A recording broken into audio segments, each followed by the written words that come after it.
She was standing by the cooler, arguing with someone about which drink brand tasted better. I jumped in with a sarcastic comment about how they were both terrible, and somehow that was the beginning. We ended up sitting on the patio steps for half the night, talking about everything: movies we'd never finished, places we wanted to travel, weird food combinations we'd tried. She was quick, funny, the kind of person who made you feel like you'd known her for years even if it had only been hours. We started dating a few weeks after that. Things just flowed. No games, no weird tension. She had this charm to her, but it wasn't fake. She was good at making people feel comfortable, effortlessly social. I was quieter by nature, a little more reserved, but she had a way of bringing me out without making me feel like I had to perform. We dated for a little over 2 years before we moved in together. Our first place was a small 2-bedroom apartment near the city, creaky floors, bad lighting in the kitchen, but it felt like home. We made it work. I was working in IT, mostly remote, and Lauren was in event planning. Her schedule was chaotic at times, last-minute meetings, late nights prepping for launches or fundraisers, but she loved it. She was good at it. 3 years later, I proposed. Nothing dramatic. Just a weekend trip to Asheville, a quiet hike, a ring in my jacket pocket. She said yes before I even finished asking. The wedding came a year after that, simple, close friends and family, a backyard ceremony with fairy lights and homemade centerpieces she stayed up late putting together. We bought a house not long after. Suburban neighborhood, decent yard, the kind of place you grow into. It was a stretch financially at first, but we figured it out together. I handled most of the bills and budgeting. She had a tendency to splurge on small things, mostly clothes or gifts for friends, but nothing out of control. She was generous like that, always planning something: dinners, getaways, birthdays. It gave her energy. Our life was full in that easy, stable way. Weekdays were a mix of work, takeout, and winding down in front of a show we'd probably never finish. Weekends meant errands, dinners with friends, sometimes a drive just to get out of the house. We had our habits, our inside jokes, our quiet rhythms. She liked to sleep in on Sundays. I liked to cook breakfast. Little things like that started to feel like the foundation of something real. And in those days, honestly, I felt lucky. Like I'd found the person I was supposed to do life with.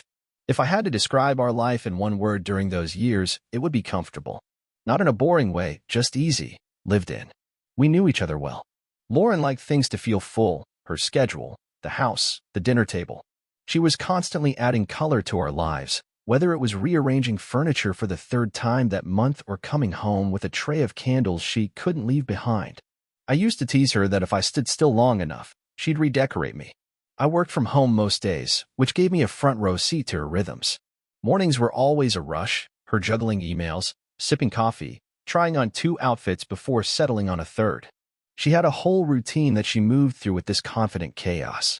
I'd kiss her goodbye on her way out the door, and she'd always say, "Wish me luck," even if it was just a meeting with a regular client. I loved that about her, the way she made everything feel like it mattered. Evenings were quieter. She'd get home around 7, sometimes later if an event ran long. I'd usually have dinner ready, or at least started. We'd eat together, debrief about the day.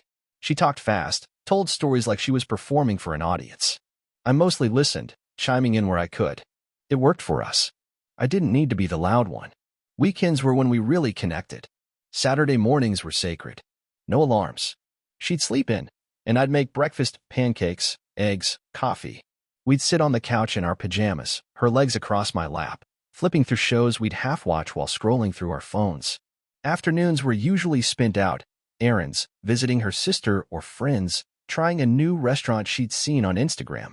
She was the planner. I was the sidekick, and I genuinely enjoyed it. Our house slowly became a reflection of us. She added little touches everywhere: framed quotes in the hallway, candles in the bathroom, throw pillows that I swear multiplied overnight. I handled the tech stuff, the repairs, the bills. It wasn't always perfectly split, but there was never tension over it. We understood each other's strengths. Her friends loved her. She was always the one organizing get-togethers, remembering birthdays, showing up with a bottle of wine or a surprise dessert. I was quieter in those settings, but she never made me feel like I had to perform. She'd just squeeze my hand under the table and smile like she was glad I was there. We talked about the future sometimes. Nothing too detailed, just passing thoughts. A trip to Europe someday. A dog, maybe. Kids, eventually. She said she wasn't in a rush, and I wasn't either. It felt like we had time, like we were still building towards something. And I was happy with the pace. I'd come to believe we were solid. We didn't fight much. When we did, it was over stupid things. Who left the fridge open? Why she forgot to charge her phone again. We'd roll our eyes, move on. That was our rhythm. Small bumps, easy recoveries. Looking back, it's easy to remember it as perfect. I know now that nothing ever is. But from where I stood then, it felt close enough. There was a simplicity to our life that I didn't fully appreciate at the time. You assume when things are going well that they'll keep going well. That the quiet, the routine, the shared understanding, all of it, is the natural rhythm of a solid marriage. And in our case, it really did feel like that. Not passionate in a movie scene kind of way, but steady. Familiar in the best sense. Lauren and I had our own language. Not literally, but in the way long-term couples do. The look she'd give me when we were out and she wanted to leave. The way she'd hum to herself when she was in a good mood. Always the same 3 or 4 songs, just under her breath while she folded laundry or filled out paperwork at the kitchen table. I don't think she even realized she did it. She was always the one with more energy, more initiative. She planned our vacations, small weekend trips to the mountains, occasional flights to see old college friends. One summer in Charleston that we still talked about a year later. I was more low-key, more routine-based. But she never made me feel boring. If anything, she leaned into my steadiness like it was something she needed to counterbalance her chaos. Our nights followed a rhythm. Dinner, cleanup, a little TV, sometimes a late-night Target run if she got restless. She liked to keep moving. I liked to watch her move. There was something calming about her presence. Even when she was in motion, talking, organizing, texting, she filled the space in a way that made our house feel alive. I'd sit back, let her chatter fill the room, and think, yeah, this is it. Financially, we were in a decent spot. I handled most of the bills, rent, utilities, long-term savings. She managed her own spending pretty independently. She liked shopping, loved buying little things for people, candles, scarves, skincare products she swore were miracles. She never went too far. She just liked feeling generous. And I liked that about her. She made ordinary things feel a little more like celebrations. Our families were close, in a balanced way. Her parents lived 2 hours away and visited a few times a year. Mine were local, and we'd do dinner once a month, which she never complained about. She got along with my sister, too. Really well, actually. They texted often, shared recipes, traded sarcastic jokes about me. I liked that connection. It made things easier. Whole holidays passed with laughter, board games, too much food, and no drama. We weren't flashy. We didn't post photos every week or broadcast declarations of love online. But there were small, consistent gestures that felt more real. She'd leave little notes in my lunch when I had an office day. I'd stop by her work with coffee when I knew she was stressed. We still said, "I love you" every morning. Still kissed goodbye. Still reached for each other under the covers without needing a reason. And I never questioned any of it. Because at the time, I truly believed this was what a good marriage looked like. It was a Tuesday night when Lauren brought it up, nothing special about the day. We were finishing dinner, something quick I'd thrown together after a long work day. And she was scrolling through her phone while half listening to me talk about a network issue I'd been troubleshooting all afternoon. Then, mid-scroll, she perked up like a thought had just clicked into place. "Hey," she said casually, "would you mind if I did a little girl's trip next month?" I looked up from my plate. "Like a weekend thing?" "More like a week," she said, setting her phone down now, more animated. "Kelly, Marissa, and Jessa want to go somewhere warm. Beach, resort, just a break from everything. We've been talking about it for months, but now everyone's schedules actually line up." I smiled. "Yeah? Sounds like a good reset." She lit up at that. "Exactly. I need a reset. I feel like I've been running nonstop." I didn't think anything of it. She had been working a lot. Her calendar was always full, back-to-back client meetings, weekend events, last-minute errands. The idea of her taking a break made sense. Besides, she'd never been the type to ditch responsibilities. She worked hard, and she'd earned a few days of sun and relaxation. She tapped her phone. "It's not booked yet, but I looked at a few resorts in Tulum. The price isn't bad, but between the flights, the hotel, and meals, it might be around $2,000. I shrugged. "We can swing that. You want me to transfer it to your account?" Her eyes softened a little, and she reached across the table to squeeze my hand. "You're the best, you know that?" It made me feel good, honestly. Like I could give her something that mattered, even if it was just peace and sunshine for a few days. I transferred the money that night and told her to send me pictures of the beach so I could live vicariously from my desk at work. In the weeks leading up to the trip, she was in a noticeably better mood. Lighter. She started working out again in the mornings, digging out her summer clothes from the storage bins in the garage, trying on swimsuits and sun hats in front of the mirror while jokingly asking for my opinion. I'd sit on the bed, watching her twirl, offering thumbs up with a grin. She looked happy, and I liked seeing that. She left early on a Monday. I helped her carry her bag to the car and kissed her goodbye while she balanced an iced coffee in one hand and her phone in the other. "Text me when you land," I said. "Always," she smiled. And just like that, she was off. I went back inside, made another cup of coffee, and settled into my work routine. There was no unease, no instinct telling me something was wrong. I trusted her. Why wouldn't I? I spent the rest of that week thinking about how good it felt to support someone without strings attached. To be the kind of partner who made space for her to breathe. To trust that she'd do the same for me. It never crossed my mind that this trip would be the beginning of something I couldn't take back. When Lauren got back from the trip, everything looked normal on the surface. She came through the door with sun-kissed skin and the kind of energy you bring back from being near the ocean. She tossed her suitcase in the entryway, kicked off her sandals, and collapsed dramatically onto the couch. "Remind me why we don't live somewhere warm," she said, eyes closed, one arm over her face. I laughed. "Because we don't make Tulum money." She smiled at that. But something was different. Not bad, not glaring, just different. She was talkative at first. She told me about the resort, the drinks, the ridiculous poolside DJ. She showed me a few photos, mostly of scenery, a few selfies with her friends, one short video of someone doing a cannonball. It was all very curated. Nothing seemed out of place, but I remember thinking later that the pictures felt thin, like a highlight reel missing its context. Over the next few days, I noticed she was quieter than usual. Nothing dramatic, she wasn't cold or distant, just not fully present. I'd ask her how work was going, and she'd give these vague, clipped responses like she was too distracted to go into detail. Her phone was with her more, too. She kept it face down. Not in a suspicious way, exactly, just intentionally. The first time I really paused was that Friday night. We were out with friends, just a small group at a local bar. Someone brought up travel, and one of Lauren's friends, not one who went on the trip, asked, "How was Mexico? Did anything wild happen?" There was a weird moment. Lauren laughed too hard and said, "Oh, it was so tame. Honestly, we were boring." She reached for her drink quickly after that. I smiled and nodded along with the conversation, but the way she'd answered struck me. Not the words themselves, but the speed of them. Like she already had the answer rehearsed. The next day, while doing laundry, I noticed something odd. Her beach tote was sitting by the washer, half unzipped. I wasn't snooping. I just grabbed it to shake out the sand. But inside was a small envelope from the resort spa. I glanced at the receipt out of habit. It listed a couple's massage. 2 names. Hers and a man's. That stopped me. I stared at it for a few seconds too long, trying to make sense of it. It could have been a mix-up, I told myself. Maybe she booked through someone else's name. Maybe it was a shared group thing.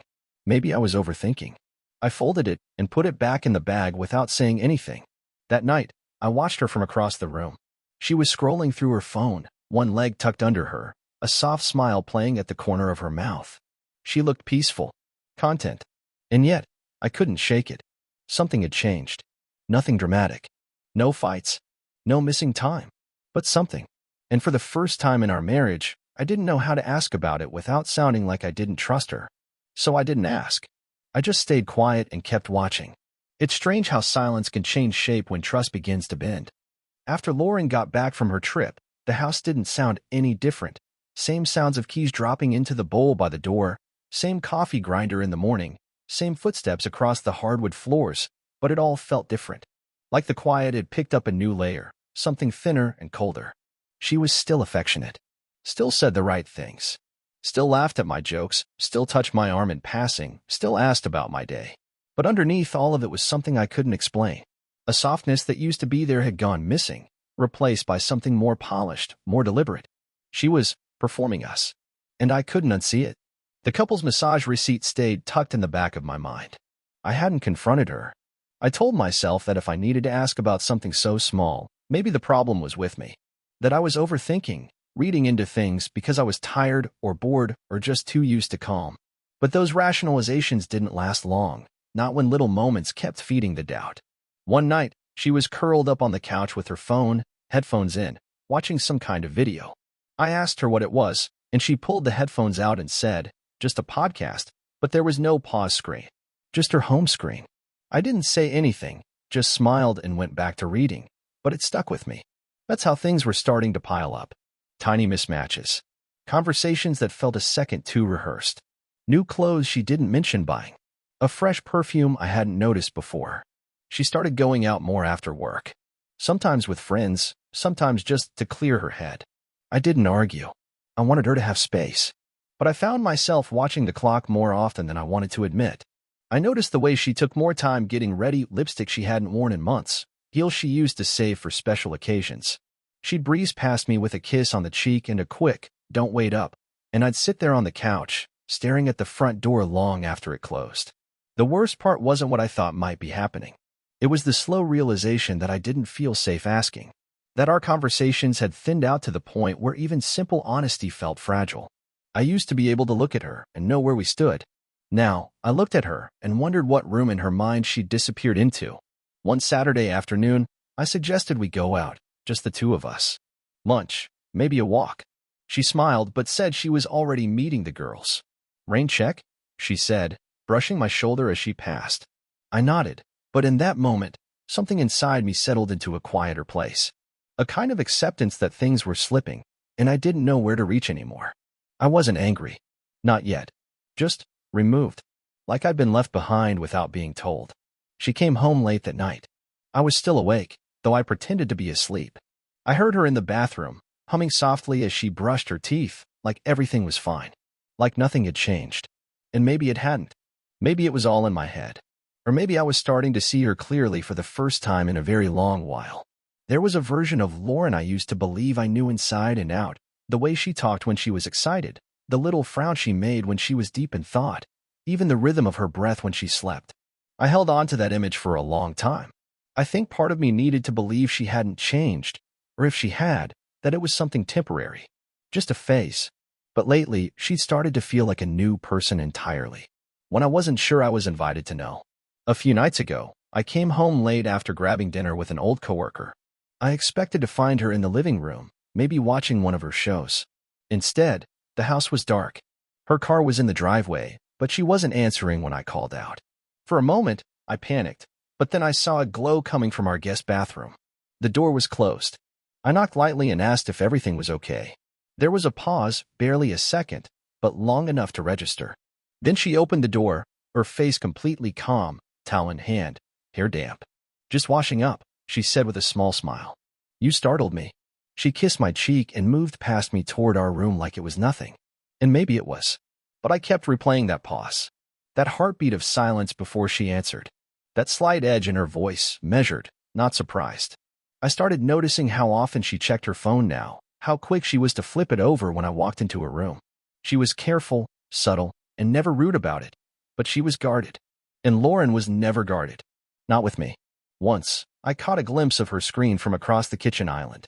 Just a flash of a message, nothing I could read, just the way her face changed when it came in. She smiled. Not the polite, distracted kind. It was soft. Familiar. Like she was seeing something or someone she liked. She quickly swiped it away and asked me if I could take out the trash. I did. I didn't ask questions. That's how it had become between us. I saw things, and I chose silence. Not because I was afraid of what I might hear, but because I wasn't sure how much of what I still had with her was real. The longer I stayed quiet, the longer I could pretend we were fine. I started staying out more. Long walks, slow drives, extra errands I didn't really need to run.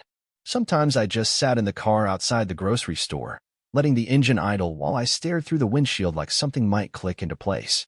Like I'd suddenly understand what was happening, or what I was supposed to do about it. I missed her. That was the worst part. I missed someone who still shared a bed with me, who still said, "Love you," out of habit.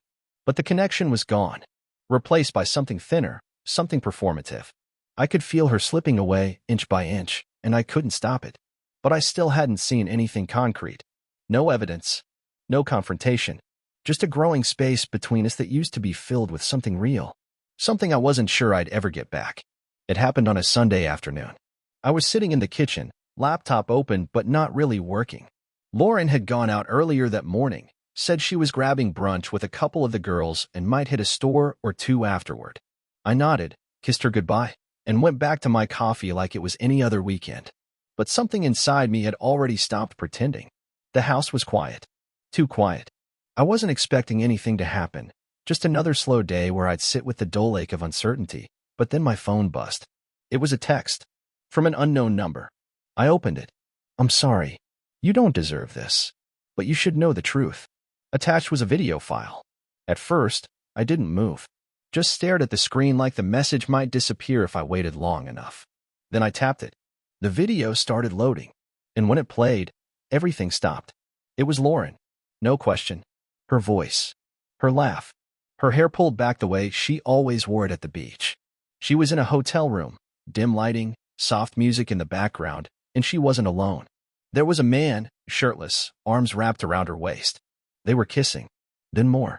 It didn't leave anything to the imagination. It was from the trip. You could hear ocean sounds faintly through the window. Her voice saying something about how she couldn't believe how good it felt to get away from everything. The video lasted 48 seconds. I watched all of it. Once. When it ended, I just sat there. The phone still in my hand, my breath shallow. I couldn't move. Couldn't think. The air felt thick, like the walls had closed in. That little hope I'd been clinging to, the tiny part of me that thought maybe it was all just in my head, gone. I checked the message again, trying to figure out who sent it. No name. Just that short sentence. But deep down, I had a guess. It had to be one of her friends. Someone who'd seen it happen, who'd watched her cross the line and couldn't stomach staying silent. I didn't respond. What could I say? Thank you. Instead, I stood up and walked to the sink. Turned on the water. Washed my hands like I'd touched something that might stain. I stayed there for a long time, palms under the stream, staring out the window at nothing. Everything was clear now. All the changes. All the distance. All the little things I tried to ignore. It had never been in my head. She'd gone on that trip and betrayed me. She looked me in the eyes afterward. Slept in our bed. Laughed at my jokes. Asked me to pass the salt like nothing had changed. But it had. Completely. And now? Now I was done waiting for her to tell me the truth. Because I already had it. I didn't yell. I didn't call her. I didn't even reply to the message. I just sat with it for hours. I watched the light in the house change, the way the sun crept from the kitchen window to the hallway, and I stayed still. That was the part that scared me in a strange way. How calm I was. How cold everything had become. That night, after making sure she wouldn't be back for several hours, I got to work. The first thing I did was change the locks. Every deadbolt. Every entry point. I pulled her spare key from the drawer in the laundry room and tossed it into the trash. Then I cleaned, deep cleaned, like I was washing away the last trace of her from the walls. I moved with purpose, focused, mechanical. Then came the other part, the one I didn't plan for, but couldn't stop thinking about. Her sister. Let me be clear, I never thought of her sister that way while I was with Lauren. Not seriously. Not once. But there had always been something there. Glances. Chemistry. A certain softness in the way she talked to me when Lauren wasn't around. I'd buried those things, out of respect, out of loyalty. But now it was different. I messaged her that night. Nothing dramatic. Just, "You free to talk?" She replied immediately. We met up. She already knew something was wrong. Lauren had been acting strange with her too, apparently, ever since the trip. When I told her what happened, what I'd seen, she didn't flinch. She just looked at me with this hard, quiet anger I hadn't expected. And then she said, "You didn't deserve that." What happened next wasn't planned. I didn't come there with revenge on my mind. But somewhere between her hand on mine and the silence that filled the room, it all shifted. We didn't speak much. We didn't need to. And by the time morning came, the message I wanted to send was already written. I left the house around noon. Before I did, I set the video on the kitchen table, a short clip, recorded during the night. No explanation, no note, just a flash drive, and a piece of paper beside it, in clean, deliberate handwriting. I know everything. She was due back that afternoon. I didn't wait. I packed my things, all of them, my clothes, my tech, my books, even the watch I'd given her for our 3rd anniversary. I took it all. Every gift I ever gave her that I could reclaim without causing a scene. I left the walls bare, the closets hollow. I left nothing behind. When she got home, I imagined she found silence. No husband. No belongings. No lock that turned for her. She started calling within the hour. First once. Then 3 times. Then 6. I let it ring. Then came the texts. Where are you? Why can't I get in? What the hell is this video? I didn't respond. Eventually, the tone changed. Please talk to me. It wasn't like that. I made a mistake. But there was no room left for apologies. She'd made her choice, and now I had made mine. I didn't need to scream or argue. The silence said enough. And I knew, deep down, that nothing I could say would hit her harder than watching that video. Knowing I had been with her sister, that I had turned the page without looking back. That night, I stayed in a hotel. I slept well for the first time in weeks. And I didn't check my phone once. The first morning in my new place felt strange. Not sad, not angry, just empty in a way that felt clean. I'd found a small apartment on the other side of town, nothing special. 2 rooms, decent light, and quiet neighbors. But it was mine. No shared routines. No ghost of a life I didn't recognize anymore. Just space. I left everything from the old house behind. Emotionally, I mean. The furniture, the decor, even the photo albums that I could have packed out of habit, I didn't touch them. They didn't belong in this chapter. I bought a new mattress, a second-hand couch, a coffee maker that actually worked. I started cooking again. Grocery lists, real meals, actual breakfast. It felt like reclaiming something small and real. The silence was heavy at first. No footsteps echoing down the hall. No familiar voice filling up the room with half-thought stories from her day. But it wasn't sad silence. It was peaceful. A quiet that didn't accuse me or wait for something to fall apart. Just stillness. Lauren kept trying to reach out. The texts didn't stop, not for a while. At first they were all questions. Then came the confessions. Then the guilt. You don't understand what I was going through. I didn't mean for it to happen. Please, can we just talk? I never responded. Because I understood exactly what had happened. And it didn't matter whether she meant it or not. She made a decision, several, in fact, and I wasn't going to spend any more of my life explaining to someone why that wasn't okay. A few weeks into the move, I started going to the gym again. Not out of anger. Not to prove anything. I just wanted to feel strong in my own skin again. Like I belonged to myself. I reconnected with a few old friends, people I hadn't seen much during the marriage. Not because Lauren had isolated me, but because I'd slowly let myself shrink into the routine. Now I had time. I had space to say yes again. One night, I met someone new. Her name was Sophie. We talked for almost an hour at a bookstore, of all places. It wasn't some instant, heart-racing thing. It was quiet. Easy. I didn't even tell her much about my past. Just that I was starting over, and that I was trying to figure out what that meant. She smiled and said, "Aren't we all?" We got coffee a week later. I didn't feel like I was replacing anything. I didn't feel like I needed to. What I was doing now wasn't about Lauren. It wasn't about revenge or closure. It was just about me, living forward, not backward. It's a strange thing, losing everything and realizing the world didn't end. The house, the marriage, the version of the life I thought I was living, it all burned down. But in the ashes, there was something surprisingly steady. Freedom. And I was finally learning how to use it. If you'd told me a year ago that my marriage would be over, that I'd move out, start again, and feel relieved, I wouldn't have believed you. I was the guy who held on. The one who thought that love, loyalty, and history were enough. But now, standing where I am, I understand something I couldn't back then. Sometimes peace doesn't come from fixing what broke. Sometimes it comes from walking away. I think about Lauren less than I thought I would. Not because the betrayal didn't cut deep, but because the longer I've lived outside of it, the more I've realized I was already losing her long before that video ever showed up. The lies didn't begin in that hotel room. They began with the silence between us, the way she started hiding in plain sight. And I let it happen because I trusted her. Because I didn't want to be the kind of man who watched the people he loved too closely. And maybe that was my mistake. Or maybe it was just the cost of being decent. She did try to come back, after the locks, after the silence, after the sister and the note. The man she cheated with apparently faded just as quickly as he entered the picture.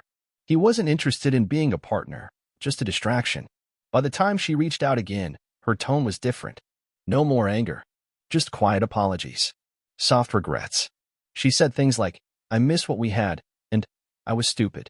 But I wasn't interested anymore. Because what we had wasn't something I wanted back. It wasn't mine. Not really.